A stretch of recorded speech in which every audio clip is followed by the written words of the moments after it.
Bonjour à tous. On dit maintenant mettre coursier. J'ai le salle de dessin. Avant on faisait des cartes, on retranscrivait ça par papier. Donc il y avait un responsable de la salle de dessin. Voilà. Donc là vous avez vu la salle de dessin, c'est en bas, tout ce qui est traitement. Ici on est dans le monde de l'acquisition. L'acquisition, ce bateau-là, il travaille tout le temps. On a des capteurs passifs, des capteurs actifs. Par exemple, si vous allez voir le capteur actif, qui est par exemple le sondeur multifaisceau. Ici, donc là, on cartographie le fond. Avec des sondeurs qui ont des voies et qui balayent. Plus c'est profond, plus on va loin. Par exemple, sur des fonds de 4000 mètres, ça fait des fourchées de 11 km. On fait aussi ce qu'on appelle du sonal. C'est un poisson qu'on remorque et qui va lui donner de l'imagerie du fond. L'imagerie nous sert à interpréter. Dire par exemple c'est une épave, c'est un bloc de béton, là pour avoir une interprétation. On travaille en 3D. Donc qu'est-ce que je peux après en capteur passif. Si je vous dis P égale mg, vous répondez P égale mg. Le poids est égal à la masse multiplié par la gravité. Le G là, en métropole, il est à peu près de 9,80. C'est ce qu'on vous dit à l'école. 9,80, 9,81. Quand vous faire une petite blague, c'est à 9,79. Il faut faire des calculs. On l'arrondit à 10. Nous, on ne l'arrondit pas. Et nous, on travaille jusqu'à 8 chiffres après la virgule. Avant, la Terre était plate. Après, on s'est dit non, elle est ronde. On s'est dit non, elle est écrasée sur les pôles.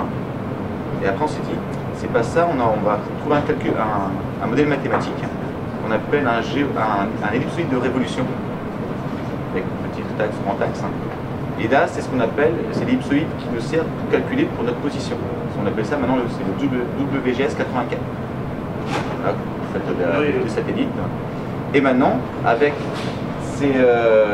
on s'est rendu compte, je vous montre ça parce que c'est la gravité, que la Terre n'est pas en ellipsoïde de révolution, elle n'est pas, c'est pas une forme simple, c'est ce qu'on appelle un géoïde, un patatoïde, elle est complètement différente. Et nous on cherche maintenant toute cette difformité, comprendre pourquoi c'est comme ça, et après en fait, connaître le mieux possible notre altitude. Donc voilà, ça des capteurs passifs. Qu'est-ce qu'on a d'autre derrière vous? On fait aussi du sondeur de sédiments éteint.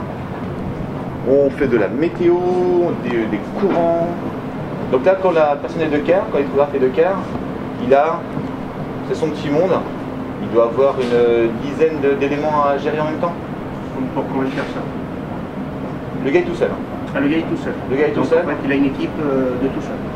Il a une équipe, il est chef de quart, donc il est tout seul, il fait sa vie pendant 4 heures ici, là, avec toutes les normes à respecter, et toutes les contraintes. C'est un travail, c'est un travail comme d'autres. C'est intéressant parce que c'est vivant. On travaille toujours en binôme, et là, particulièrement là, on ne travaille pas en binôme. Là, on ne travaille pas en binôme parce qu'ils ont assez de cours, assez de potentiel pour travailler tout seul. Et ça se fait très bien. D'accord. Sur d'autres bateaux, par exemple, vous avez un mur d'écran de 20 écrans et vous êtes tout seul. Non, parce qu'en fait, comme on dit, on travaille en équipe. Dans tous les postes sont toujours doublés, avec dans tous les bâtiments, on a toujours. Là, en fait, ici, on serait tout seul pendant un poste de quart de à peu près 4 heures. 4 heures, 2 jours de nuit, 24h24. Voilà. Après, une fois que c'est terminé, on passe après à l'étape d'en dessous. On dépouille les données. On l'épure, on fait attention à ce qu'on a écrit, on écrit ce qu'on fait, on fait ce qu'on a écrit. C'est très important. Si un jour ça vous intéresse de faire hydrographe, il faut rentrer dans la marine. Et après, c'est une spécialité qui se fait en interne. Il faut aimer les maths, il faut aimer être à l'aise avec les ordinateurs, l'informatique. On travaille sous Windows, parce qu'on est obligé, mais on travaille beaucoup dans le monde de Linux. Les calculs on fait beaucoup de volumes de données.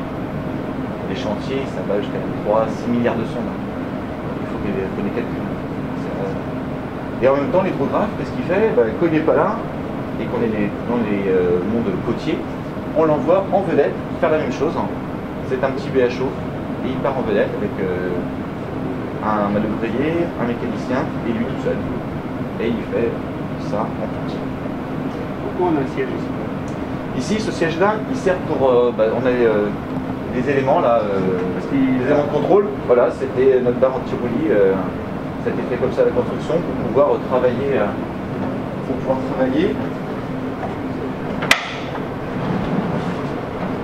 Tranquillement, quand ça bouge, au moins on est calé. Parce que une grosse partie elle sera assise devant les... Une partie assise ici, une partie là-bas, enfin, on est plus souvent debout à faire 10 000 choses que rester assis à regarder un écran. Parce que on contrôle à chaque fois. On doit faire de la donnée, on est motivé pour le faire parce que c'est du temps et on ne revient jamais sur le même endroit. Il faut réussir. Là, je parle plutôt pour ceux qui veulent rentrer. Le profil de carrière par rapport, ça fait combien de temps que vous êtes en tant que spécialité?